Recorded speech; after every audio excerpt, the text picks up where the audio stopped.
RCR, la red que comunica y une al Perú. A esta hora queremos darle la bienvenida y le agradecemos la cordialidad que siempre suele tener con RCR el doctor Javier González Olechea Franco, un reconocido politólogo internacionalista que está impulsando justamente lo que él ha denominado el Pacto Bicentenario, ¿no? Una iniciativa que está impulsando y establece 10 puntos básicos a fin de reconocernos, identificarnos como país y como bien lo ha detallado el último fin de semana en su columna habitual en el Diario Expreso nuestro buen amigo César Campos, se trata de un documento ecuménico, ¿no? Que debe merecer la atención y la reflexión de todos, sin distinciones. El documento también ha sido bien ponderado por el diario El Comercio. Doctor Javier González Olechea Franco, qué gusto saludarlo, como siempre, muy amable. Gracias, muy buenos días. El Pacto del Bicentenario es una vacuna política, no es una vacuna china, no es una vacuna inglesa, es una vacuna totalmente peruana. No tiene precedentes en la historia del Perú, no tiene antecedentes en otras partes. ¿Qué significa? Es una invocación pública que hacemos 100 ciudadanos aproximadamente de distintos países, de distintas proveniencias. Hay artistas, hay pintores, hay políticos, hay magistrados, hay, estudiantes, tanto de Lima del interior, o sea que es una propuesta disruptiva. Lo que busca el Pacto Bicentenario, con una amplitud de firmas que van desde personas socialistas hasta liberales, es cambiar la forma de hacer política en el país. ¿Por qué? Porque hemos vivido hace 3 meses y por muchos años antes también el hecho que ningún candidato que obtiene la presidencia de la República en segunda vuelta, en primera vuelta obtiene mayoría en el Congreso. Entonces es un llamado, en primer lugar, a formar gobierno, como se hace en otras partes. O sea, que los candidatos que lo suscriben se comprometan a formar con las bancadas electas efectivamente en el Congreso mayoría, de manera que haya un ejecutivo con mayoría en el legislativo y que sea respaldado en el legislativo, obviamente poniéndose de acuerdo en las líneas generales de la política general del gobierno cuando tiene que asumir un nuevo gabinete, lo cual quiere decir que tienen que consensuar en una alianza pública quien resulte ganador con quienes quieran acompañarlo y de esa manera darle estabilidad, rumbo y contenido al país. Es lo primero que podía yo contestar. Ahora, usted ha señalado que en efecto este es un documento que ha sido suscrito, ha sido firmado por personalidades de distinta credo, de distinta orientación política, como bien enmarca el día domingo César Campos, nuestro buen amigo en el Diario Expreso, es un documento ecuménico, y usted lo ha dicho, ¿no? Es un documento único en la vida política de nuestro país y que debiera ser punto de reflexión para todos aquellos que ingresan a la política, ¿no? Porque también hay que partir de un concepto autocrítico, ¿no cree usted? ¿Qué se hizo mal y qué es lo que se tiene que hacer hacia adelante cumpliendo justamente todos los preceptos de la Constitución política? En esa línea, doctor Javier González Olechea, ¿usted ve la voluntad de nuestra clase política, de nuestra clase dirigente, la que participa de manera activa ahora en el proceso presidencial, en el Congreso, de tener esta voluntad de desprendimiento y suscribir un pacto de esta naturaleza? Más que de desprendimiento, desde que le fue lanzado el Pacto Bicentenario, que por cierto ha sido hackeado desde el 10 de este mes hasta ahora 4 veces, más que desprendimiento de realismo político y además obviamente de seriedad.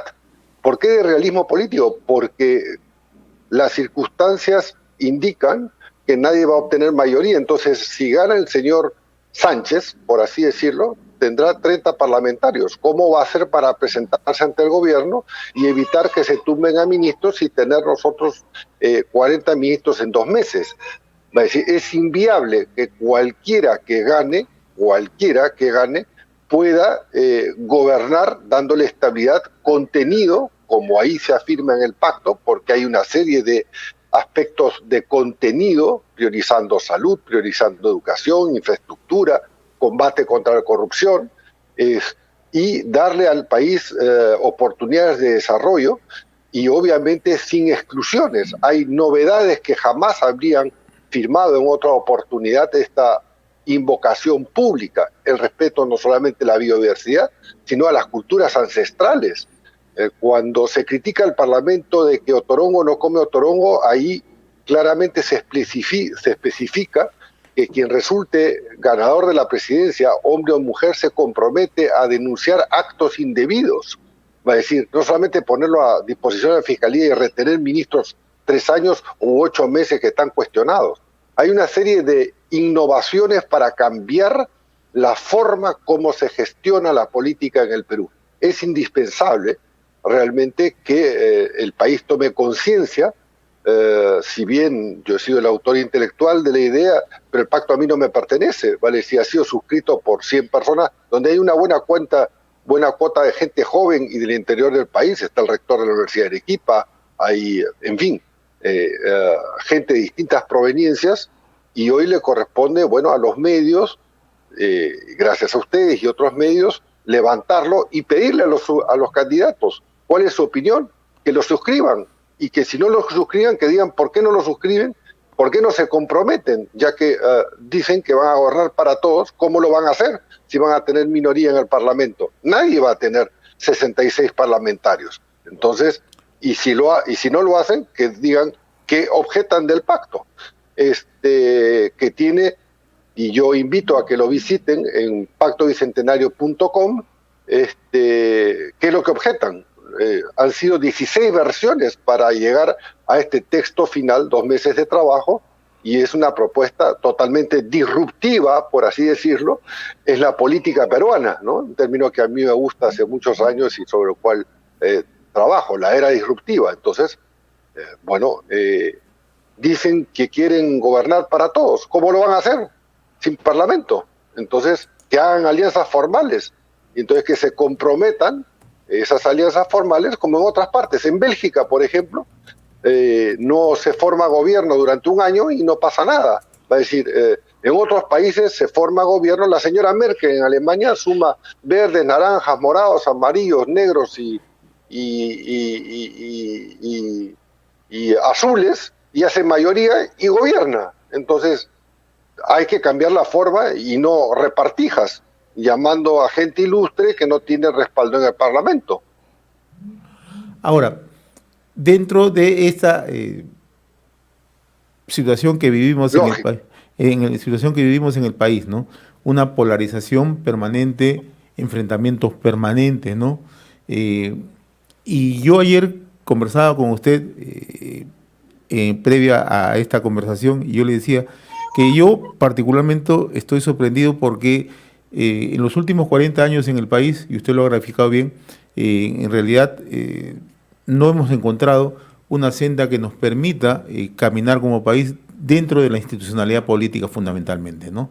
Y ahora en esta campaña, yo la verdad veo con mucha sorpresa que nadie habla de un término que debería acuñarse en el país, que es la reconciliación, ¿no?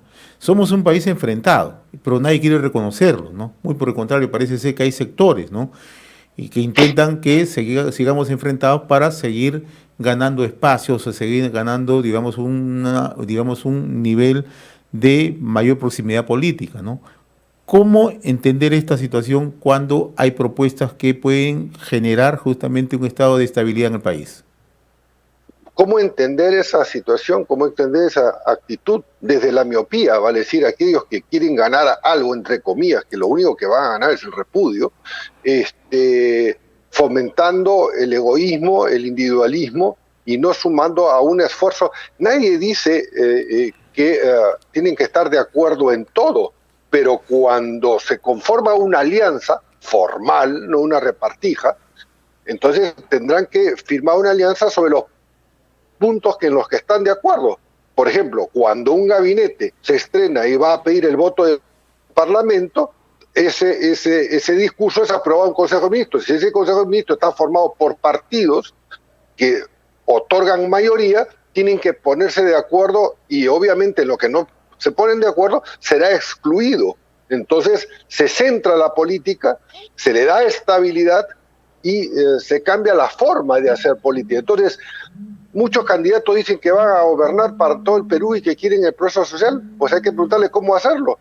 ¿Cómo lo van a hacer si no van a obtener? Ninguno va a obtener mayoría. Entonces, otros dicen que están, digamos, cambiando y que quieren, se arrepienten de muchos errores del pasado. Bueno, que lo demuestren suscribiendo el pacto. Va a decir, por eso que no es un acuerdo normal, no es el acuerdo ético del Jurado Nacional, que es para el proceso electoral. No. Esto es para cambiar la forma de hacer política, porque los constitucionalistas dicen, la mayoría, que esto es culpa de la Constitución.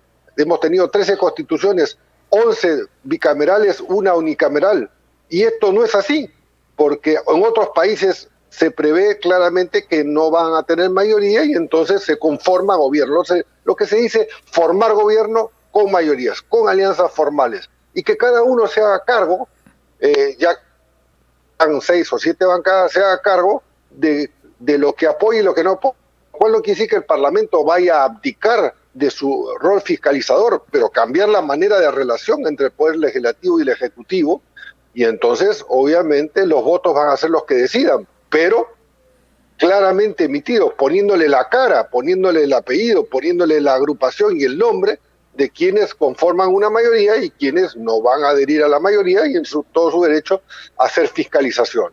Es una propuesta totalmente disruptiva y, como digo, producto nacional. Brusca, totalmente. Estamos dialogando con el doctor Javier González Olechea Franco, ¿no? Impulsor de esta iniciativa Pacto Bicentenario, ¿no? En esta campaña, ¿cómo está observando usted como autor de esta iniciativa, cómo percibe, ¿no?, la campaña política más allá de las preferencias de los candidatos? Porque se ve un hecho singular, ¿no? Y que además no lo quieren reconocer, ¿no? Los candidatos están totalmente desconectados de lo que pasa en el interior del país, no sintonizan con lo que pasa en el interior del país. Y a pesar que es un hecho reiterativo, siempre vemos al país desde Lima, desde la capital. Bueno, ¿no? Este no es un comunicado de notables, entre comillas, limeños para Lima. Justamente, y yo pido que googleen los nombres. Hay gente joven del interior, hay gente joven de San Marcos, líderes médicos. Justamente por eso se incluyó, y bueno, fue parte de mi tesis doctoral, el respeto al diálogo intercultural, el respeto a las culturas ancestrales. Está en el punto 2 o en el punto 3. Es decir, el hecho que lo hayan firmado gentes tan diversas, ideológicamente muy conocidas, bueno, es un avance, porque quien invoca a los candidatos a la presidencia de la República, o sea, los firmantes, nosotros los firmantes, el día de mañana estamos obligados a respetar. Si alguien ha firmado eso para que un candidato a presidente lo suscriba y en su columna sostiene lo contrario, ya será otro periodista el que se lo reclame. Dice, usted le pide al candidato que tome chicha o que coma chicharrón y usted no come chicharrón. Entonces, ese esfuerzo de por sí ha sido un esfuerzo importante también, por eso las 16 versiones del texto, para justamente, como lo dijo César Campos, un esfuerzo ecuménico y hablar del Estado constitucional de derecho. ¿Por qué? Porque en el Estado constitucional de derecho ahí está concebido tanto la economía social del mercado como el liberalismo puro. Hay quienes sostienen que hay que cambiar la constitución política.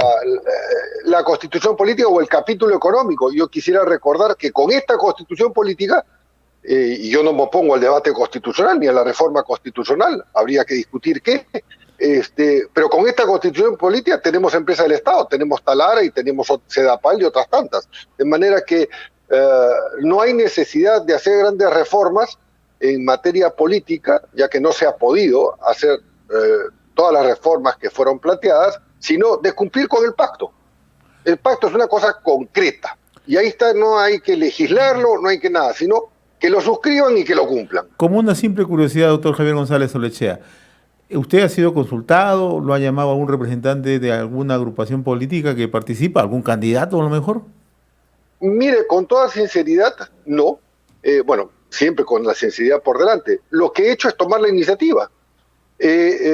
Porque si uno va a esperar que le toquen la puerta, bueno, pueden pasar mucho tiempo. Entonces he contactado a 3 o 4 personas muy vinculadas a candidatos a decirle, oye, existe esta iniciativa suscrita por esta composición de Lima y del Interiores, no es un comunicado, es una invocación pública, jamás se ha hecho una invocación pública de esta naturaleza, es disruptiva, hay gente del interior, está el rector de la Universidad de Arequipa, hay la presidenta de la Fundación de las Líneas de Arraige, ¿no? La doctora Coborno, hay artistas, hay pintores, hay cantantes conocidos, Carlos Álvarez, en fin, Revilla, y políticos y magistrados constitucionalistas. Va a decir, no.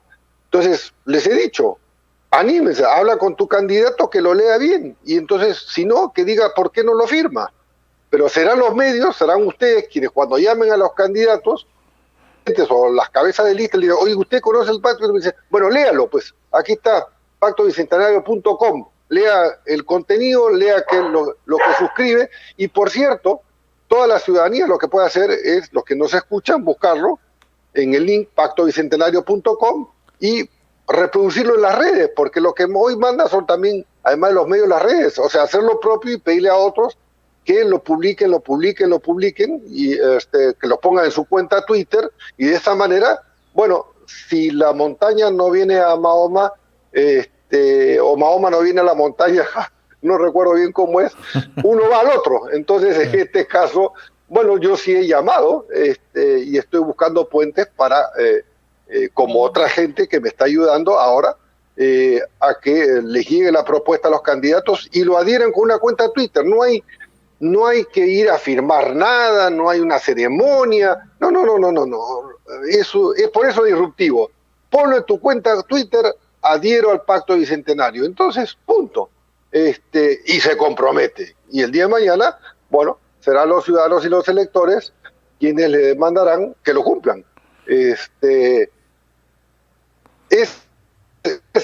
muy novedoso, es un producto nacional y está firmado por un espectro amplio de gente, y hay una buena cuota de gente joven. Yo he buscado gente, obviamente, porque recoge también el sentir de la calle, vale decir, el repudio a un parlamento, a y a los anteriores, que bueno, que sacan leyes express, que no consultan, y entonces para algunos unas normas para vacar un presidente está bien, y con la misma norma y los mismos votos, para otros designar a otro está mal. No, pongámosle seriedad, pues quitémosle un poco el doble estándar, ¿no? Entonces, es una vacuna. El Pacto Bicentenario es una vacuna política. No es china, no es inglesa, no es Pfizer, es totalmente peruana. Es bueno que nos vacunemos. En efecto. Y que vacunemos a los candidatos. Sobre todo para que adquieran transparencia, ¿no? Para que sean diáfanos al momento de... Por supuesto, y darle estabilidad, porque además, si no vamos a repetir el caos de tener 30 ministros en 2 meses, y entonces se van a sentir empoderados para sacar ministros. Yo no digo que hay que sostenerlos por las puras, si hay un delito o hay algo indebido, el presidente, el que firma, ahí está en el punto final, debe darle punto de partida. Entonces buscarán a los mejores dentro de las bancadas o con apoyo de las bancadas, pero hacer política seria. Muy bien, doctor Javier González Olechea Franco, como siempre, muy agradecido por esta comunicación con Enlace Regional RCR, Red de Comunicación Regional. Ha sido grato conversar con usted. Tenga buen día. RCR, la red que comunica y une al Perú.